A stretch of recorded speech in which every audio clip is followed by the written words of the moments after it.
to Enlivening Musings, episode 5. I'm Crystal. And I'm Katie.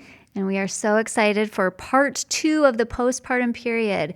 We're in the month of May. We're focusing on mothering, and postpartum is such a big one. I mean, we're on episode 2 of that. Yeah. But who knows? It could be 3, 4, 5, 1 million because there's so much to talk about.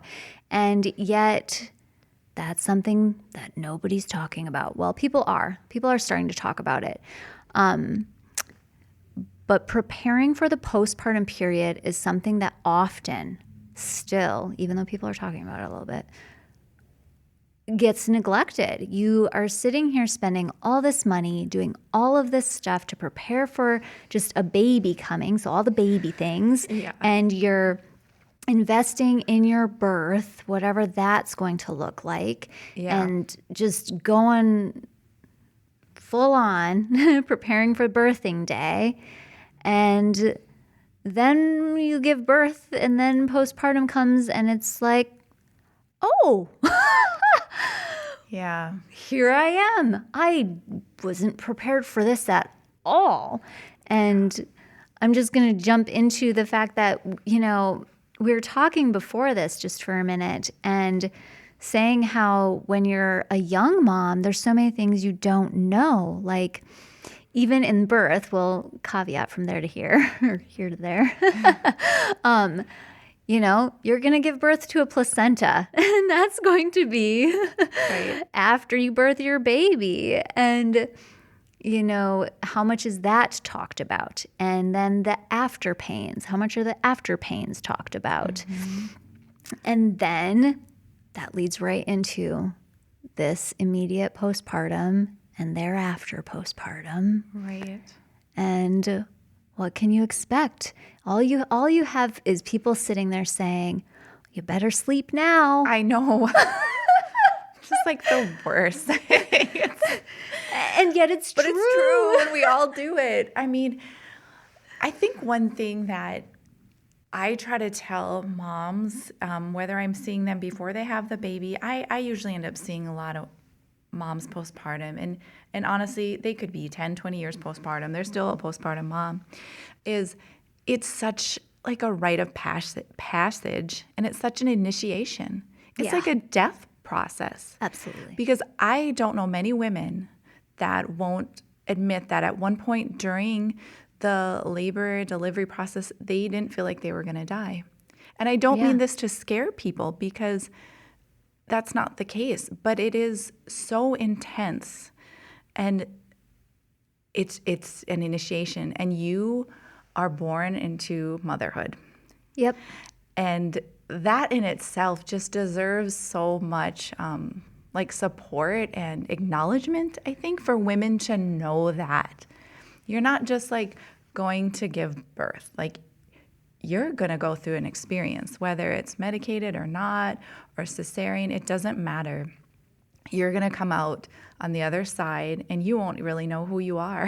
Yeah. And you're never going to be the same. And it's a beautiful thing, but yes, it's a thing. Yes. I have goosebumps all over my body, and that's so true, because even when it's like an ecstatic birth, it may not feel the same as feeling like they're going to die, but it is that feeling of breaking, like phoenix rising. Yes. You know, or breaking the cocoon shell. And it's like an out-of-body experience for a lot of people. It's huge. It's unreal. I love the way you describe that so much.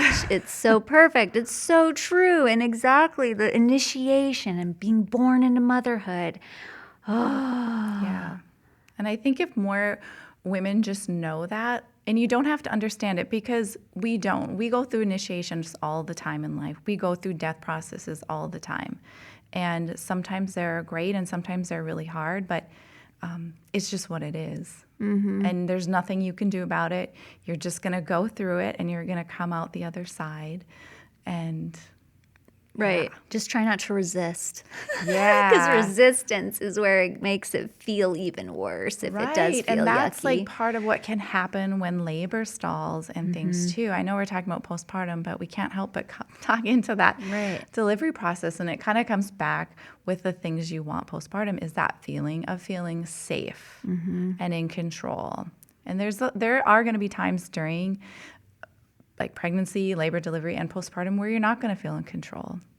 And that's just the way it is. And that's where having like a support person or someone to talk to can be super helpful for you to like see those moments and like help you integrate them into your body, which you really helped me with a lot in my postpartum time. You were there, right? On that first day when I was like falling apart. And I'll never forget, and I use it all the time now with other people, is like allowing the emotions just to like flow through me. And you just like, it's like the sweetest memory I have of Crystal coming in and just like, I was sitting in the recliner holding my like 3-day-old baby, and she came in with her food and just looked all of what you'd expect in a postpartum doula. Awesome. And she just like came and sat at my feet in the room and like held my feet as I cried, and you were just like there. It was so great. I'm so honored. I'm so honored. It was so beautiful. Like, you just it like, was beautiful. And I didn't know you that well, but I knew you enough to know I didn't have to like try to stop crying or like pull myself together. I was like, no, like this is her thing. I'm going to be this way. I'm going to be like falling apart in front of her because this is just what needs to happen. Yes. And I did. And it was wonderful. Yes. Being raw and being vulnerable. And when you're talking about losing control, holy buckets, just becoming pregnant was this transformation for me in realizing how much I don't control. And I feel like for the people who have the hardest time, it's those who really, really, really want to cling on to control. So the more somebody can surrender into the whole process and allow themselves to be that raw and vulnerable, even if it's just with themselves. Yeah. You know, that's huge to go in your closet, in your corner, wherever it is that you feel like you're in your own cocoon and safe, and just allow all of that to exist. Woo. Yeah, that's cool. I remember one thing, I'll share one other story, is just like kind of coming back to when we were talking about intuition and pregnancy. And that was in part 1. Yeah, in part 1 of like that desire at the end of pregnancy for women to really like retract in. And like just knowing, like for me, and I know a lot of other women, if like possible, like, you know, you don't have to work up until the last day right before you deliver. I know that's a whole nother topic and like societal pressures and time off, but just honoring that, especially if you work in a field or you're a giver, like I just couldn't do it anymore. And I just needed it all for me. And I've heard other women talk about it, and it was so affirming for me to hear that. And I just wanted to share that for women. Just know in that last month or whatever, last few weeks, it's okay to just go inside. Yeah. Go inside, whether that's inside your house, inside your mind, back away from everything. Because your body knows this initiation's coming. Yeah. It knows what's going to happen. So, yeah. I love that. Yeah. Well, and I think that leads into this need for rest. You know, our society is so go, go, go and goal-oriented and all of these like masculine energy type things that end of pregnancy, and then it leads right into postpartum, is such a great time to, again, almost surrender to the feminine. Yes. And that ability to be more with the flow, which is less of the go-go. And a lot of that is going into darkness, which can be just inside your own soul, basically. And then being able to rest your body before to prepare for that initiation. And then once you pass through that, again, people say, oh, rest now before baby comes. And there's truth to that because, yes, then when baby comes, then people are saying sleep when baby sleeps. And that is also super true. Yeah. And people struggle with it so much. One, because we are adults and we have been like programmed for sleeping in the nighttime and being awake during the day when our babies can sometimes be switched. So sometimes it can be hard to sleep during the day. Yeah. But also because we have that societal pressure to, but we've got to do the dishes and Yeah. pick up the other toys and all of this stuff. And really, none of that's going to change much in a week and 2 weeks and even 3 weeks and 4 weeks, Right.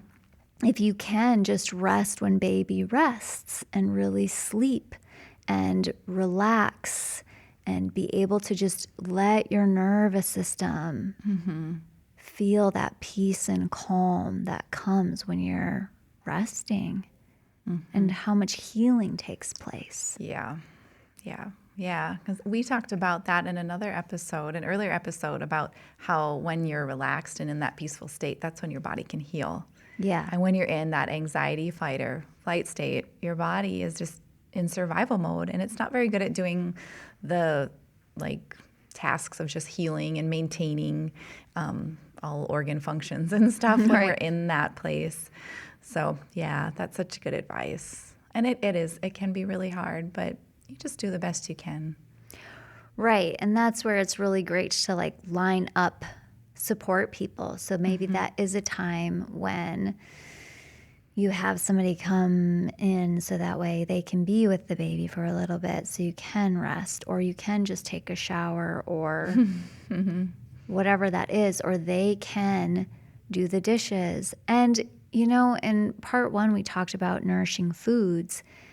Also to have your own snack bar kind of thing is really helpful. So you can just stay in a breastfeeding chair or your bed or wherever you're cozy and to have nourishing snacks that are there for you, that are easy and just right there. You don't have to get up and make anything. You don't. Yeah, one-handed. Yep, exactly. I remember, and you brought me some kind of sweet treats, even though they're kind of healthy, like brownies and these little Rice Krispie bars, which I made for my sister after she had her baby. And Nice. it was, and that's something good too. When we say nourishing, it doesn't mean you can't have some treats and celebrate this time. Have these nice little special treats and snacks. I love that. I was really craving sweets when you brought them.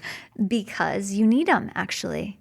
When you're postpartum, you need healthy sugars to heal and for all of the brain development and everything that's happening. Our body actually needs more sweet when we're in that time frame. Oh, interesting. Yeah, so it doesn't mean go binge on chocolate or well, if it's good chocolate, absolutely.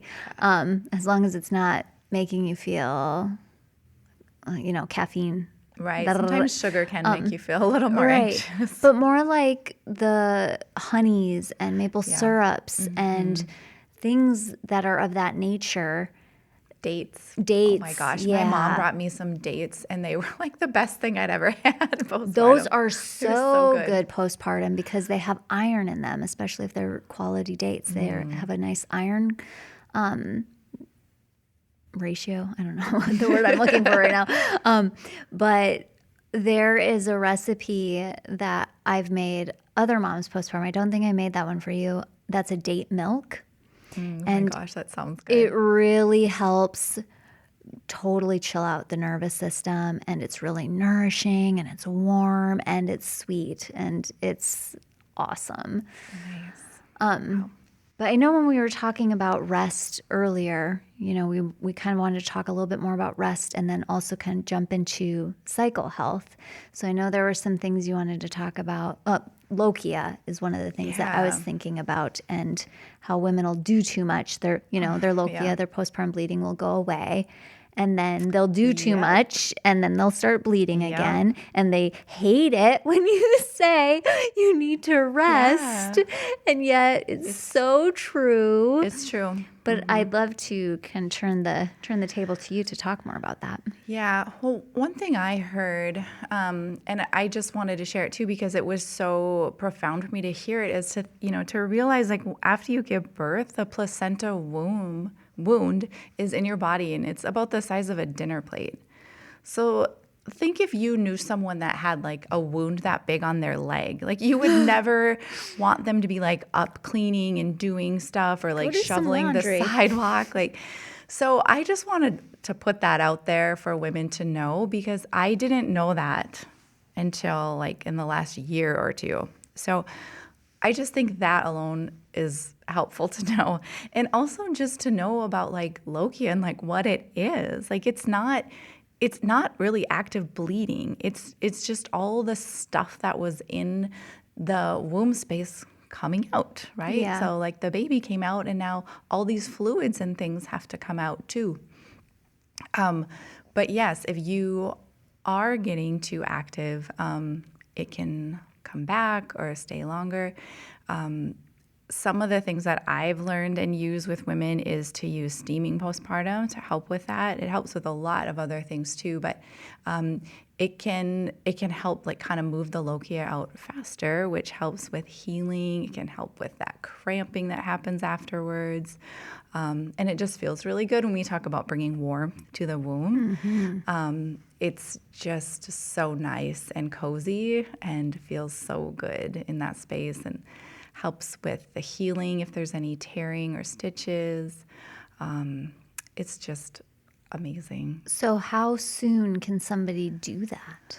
Well, you want to just make sure that you don't have any active bleeding. Like, you want to make sure the uterine artery is closed, basically. So you want to work with someone who knows how to check for that, like usually your midwife, or if someone is like trained in like the realm of postpartum steaming, then you know how to know. But it's basically like, as long as your bleeding is getting less, okay? And it's pretty rare, from like the more I talk with people, they're like, it's pretty rare for the uterine artery to be open after like a couple of days. That would be like you're hemorrhaging, basically. So as long as the bleeding is not getting heavier each day, you could start as soon as you're cleared. Oh my goodness, this is fascinating to me because I haven't had that experience, and I won't. But I know that, when you're menstruating, you cannot be steaming. Right. And so it's interesting to me, though, because there are times when I've almost craved it during that. Your cycle. During my cycle, yeah. And it's like that, just the warmth component of it, as well as almost cleansing everything, because I'm already in that cleansing phase. So I stop myself and I'm like, no, now is not the time. Yeah. You need to wait until the end. Yeah, I mean, one thing you could do is do a foot soak, because the uterine artery and like the feet are really closely connected. So by keeping your feet warm, it'll help your flow without being like dangerous and like increasing it, but it'll just help the flow better. Nice. I'm totally going to do that. That's cool to do when people are bleeding, or if you're pregnant and you're craving that warmth, or just like you gave me a warm foot bath postpartum. Yeah. It helps with circulation to the womb and the uterus. Am I correct then that steaming is contraindicated during pregnancy as well? Yes. I mean, I've learned from a few different teachers. Some it's a hard no. Because it's such a delicate time, right? And no one would ever want to be responsible for like an early labor or a miscarriage. Right.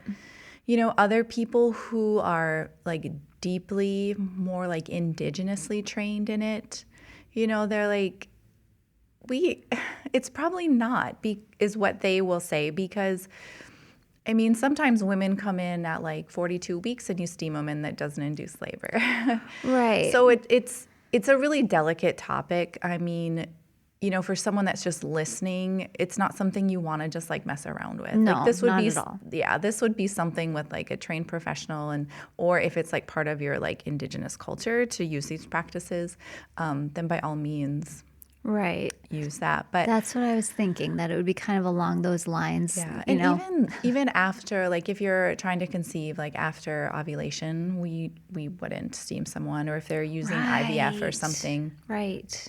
we just try to be careful of those windows because we just don't want to disrupt anything. So that's where using the warm foot soaks can feel really good and nourishing too. I love that. And you could put your herbs in there as well. Yeah, It's yeah, a cool experience. So yeah. yeah, Neat. yeah. So, what else then? What are, I think you kind of touched upon some of the postpartum steaming benefits, but is there more? Is there more that maybe you haven't thought of or said yet? And, or how does that affect the cycle coming back? Oh, yeah. Or maybe we just go into how do you get your cycle back after you've had a baby, especially for people who haven't had their first kid yet, or Right. No, that's anything good. like that. I'm glad you brought that up. Well, a couple of the other things, there's a really great study out there. I believe the website is like the 4th trimester vaginal steam study. And they did like a small case study, and it has, and I mean, they did a really nice job with it, with all the information, and was conducted under a midwife. And some of the benefits they found were like actually a reduction in blood pressure, which is great because that is a major concern for people even postpartum, is high blood pressure. So to me, that was a really cool one. Just healing, overall comfort, can help with like prolapse symptoms because it's steam, right? So it's like tightening everything back up.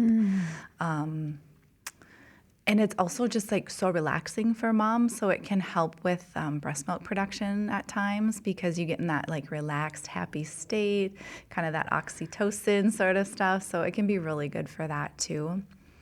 And one cool, I had an interesting experience with someone doing postpartum steaming, and they were interested because their cycle was coming back really early after all their children were born, and they like didn't want it because their cycle came back early despite still breastfeeding and all these things. And Yeah. and really what we're taught is we really don't want the cycle to return for at least 9 months postpartum.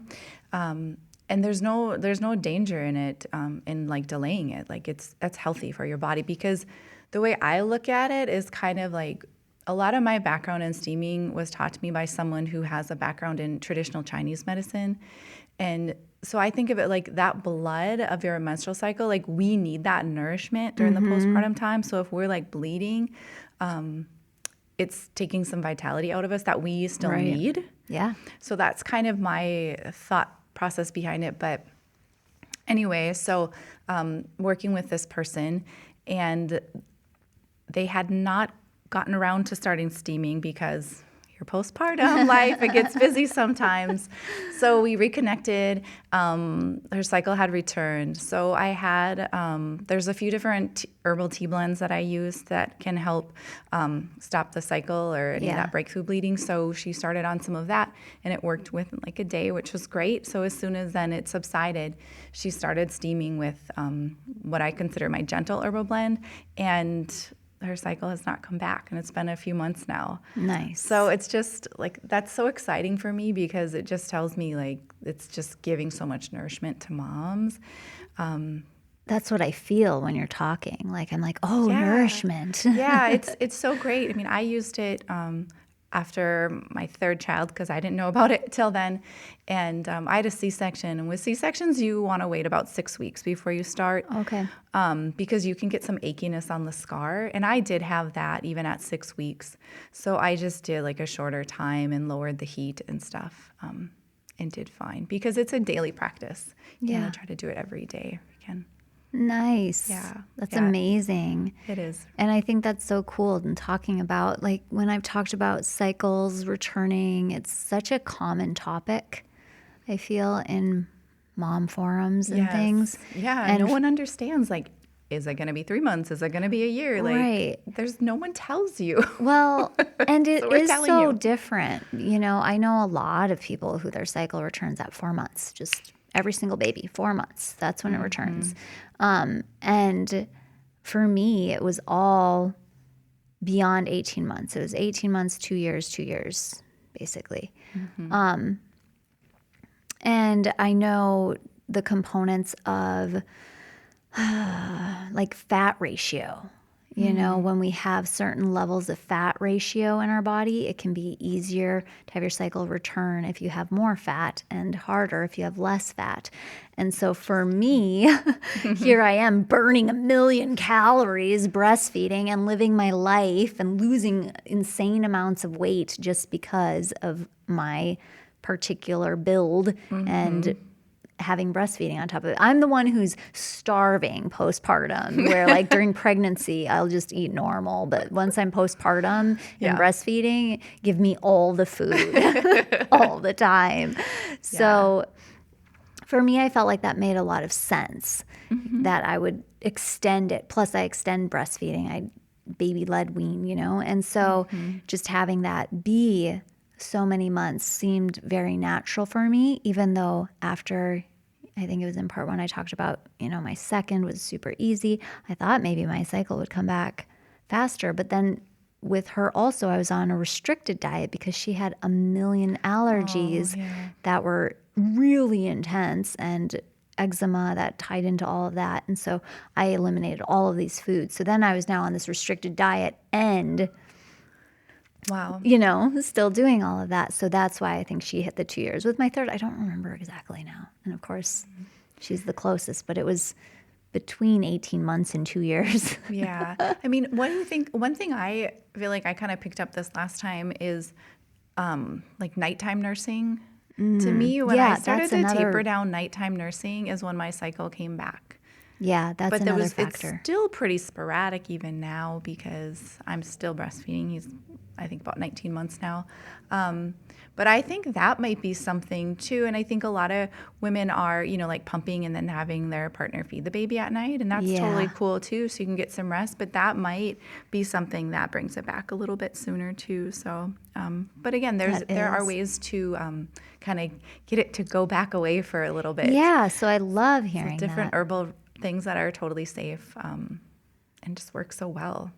And it's great. You know, I think one thing I'd just even like to mention too, I think a lot of the stuff we're talking about the postpartum time, because I had some of this too. I was like freaking out when I first heard about postpartum healing and knowing I had not done it with my other two. Like part of me is almost like, I almost like wanted a third pregnancy just so I could heal during the postpartum. I mean, but I just want women to know, like, if you missed that window because you didn't know, like most of us didn't, just know like every month during your menstrual cycle is like a mini postpartum time where you can do all this healing stuff. You can and you really should, if you can, like rest, rest, especially those first 2 days. Warm foods, warm drinks, no cold stuff, you know like that you are going to go deep inside. You're very intuitive during that side. Like use the benefits of your cycle. And knowing, I love this line I heard from somebody, that every week you're going to have a different superpower during your menstrual cycle. Absolutely. But really just like, it's okay if you miss that postpartum window. It's no big deal. Heal yourself each menstrual cycle. Do the best you can each cycle to nourish yourself a little bit more. Well, and I've even had people where I've done I used to do these specialized pelvic massage that's external because I'm not a PT and can't go inside, but I can do external things where I would work the psoas and check like where the uterus was positioned on the front, and then I would do the moxa or moxibustion on the back and do that. And I did that type of stuff with women 14 years postpartum, a huge range, and seeing the transformation and healing that took place even just from one session was huge too. So even just throughout your life, I love bringing in the moon time period to do that. And you can do other stuff. The other times you could go receive Abhyanga and let your body soak up all of that oil and really feel that warmth and nurturance and even take your mind to that place, because body work, the body remembers everything. Yes. So, Sure does. Being able to use that body work session to let everything unlock and Oh, yeah. I heal. mean, I know we talked a lot when you were working with me through my last postpartum time, and I did so much healing of my first postpartum experience, which I didn't expect and see coming. And I don't even know if I really noticed it until you kind of had mentioned like how beautiful it was to have been able to go heal from my first birth experience. That I like things I didn't even know I needed to heal. Like it wasn't things on the surface because it didn't feel that way, but it's just never too late to heal. Yeah. It really is never too late to nourish and heal. And even if you're not cycling, maybe you're postmenopausal, maybe you've had a hysterectomy, use the moon, use the cycles of the moon. And use that time to nourish yourself. Or like some women just are on different types of birth control where they're not cycling and they're just feeling like, I don't know what's going on. And, which kind of comes back into just like our need for women to like cycle. Yeah. And I think that awareness is coming back. Like we want that release. We want that experience, but you can use the moon. You can use the moon time too. You can use the full moon as your time to rest, or you could use the new moon. Yeah, and that connection. People bleed at different times. So. Right. In fact, that's a whole nother topic, because I've always been, it's called a white moon bleeder, which is a traditional thing to bleed with the new moon because it's flushing everything out, starting anew. And then a lot of people are red moon bleeders, and that's the full moon. And that is a totally different, it has different symbology. Yes. Of like being more outward and all of this stuff. And then I just now recently learned about the pink and the purple. Oh. And I was just like, oh, cool. This is awesome. And maybe we'll talk about that some other time. But we will wrap up for now. I think that is a lot of amazing, amazing information. Rest, prepare for your postpartum, pay attention to the cycles, tune into yourself. Yeah. All of the above. And since it's still not the end of May, I want to give my class a shout out. I have Fall in Love with You as a 3-day immersion at the end of May here. And you can go to enhanceutv.com.